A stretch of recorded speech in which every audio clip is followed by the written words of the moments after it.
Aujourd'hui, dans cette nouvelle vidéo de Professeur Pro, nous allons parler du rien du tout. 0 est-il vraiment égal à rien? Alors, avant de parler de ce fameux problème, nous allons déjà voir quelques propriétés du rien du tout. Alors, déjà, la première propriété, il ne change aucune valeur dans une opération. La deuxième, il n'y a rien de plus petit que le rien du tout. La troisième, il ne peut être obtenu qu'en additionnant rien plus 1. Alors la première, il ne change aucune valeur dans une opération. Alors là, c'est déjà logique. Par exemple, dans une opération, on a 5 plus 6 plus 7.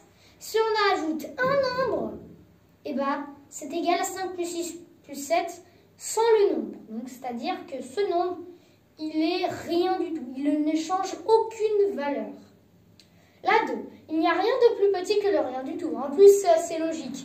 Quand on n'a rien du tout, si on a une chose plus petite, bah, qu'est-ce que ce serait? Le moins 1, rien du tout? Un peu, pas très logique. Et la 3, il ne peut être obtenu qu'en additionnant rien plus rien. Bah oui, si on additionne un nombre plus une chose, bah c'est obligé que ce ne soit pas rien du tout, puisqu'en ajoutant une chose, ça ne devient plus rien du tout.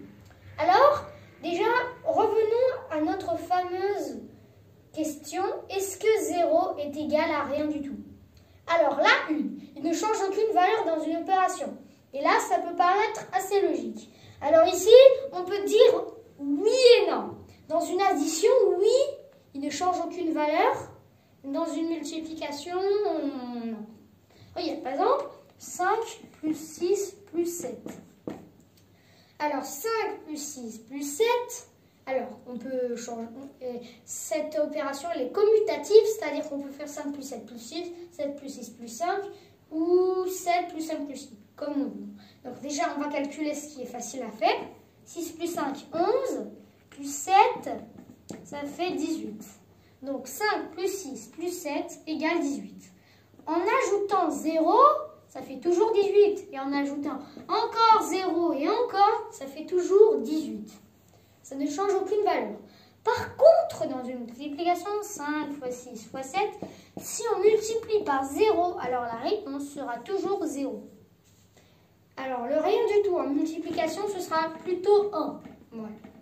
Donc déjà, on va surtout parler de la valeur dans une opération, l'addition déjà, parce que ce sera un peu plus pour le 0.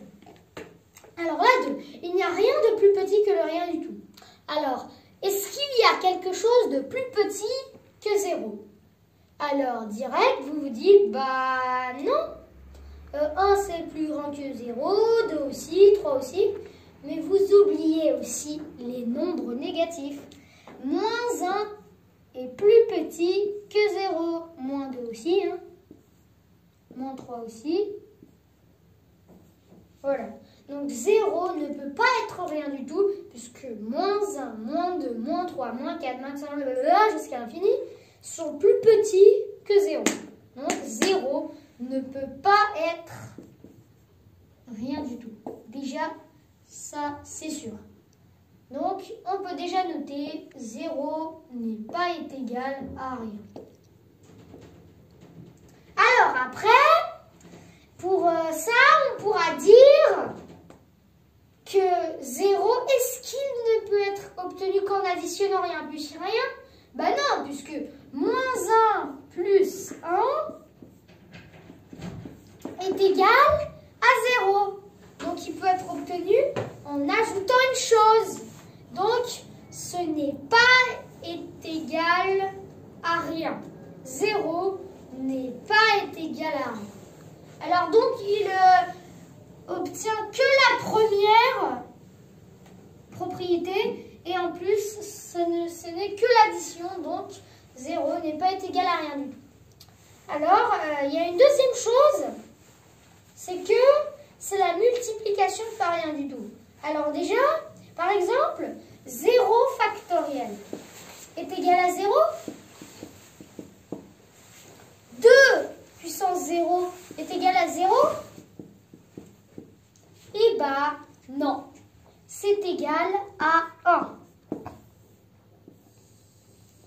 Alors, je ne vais pas dire en détail pourquoi, mais vous pouvez voir une vidéo sur une chaîne que je cite le plus souvent,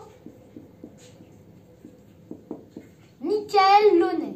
Alors, il y a une vidéo qui me plaît beaucoup, c'est comment multiplier rien du tout. Alors, ça parle de ces deux équations. Donc, si vous voulez en savoir plus sur ça, n'hésitez pas à la regarder. Et quant à cette vidéo, elle est terminée. Alors, j'espère qu'elle vous a plu. N'hésitez pas à vous abonner et à activer la cloche de notification pour être au courant de toutes les mises à jour et de toutes mes vidéos. Et donc, n'hésitez pas à mettre un pouce bleu et je vous dis au revoir!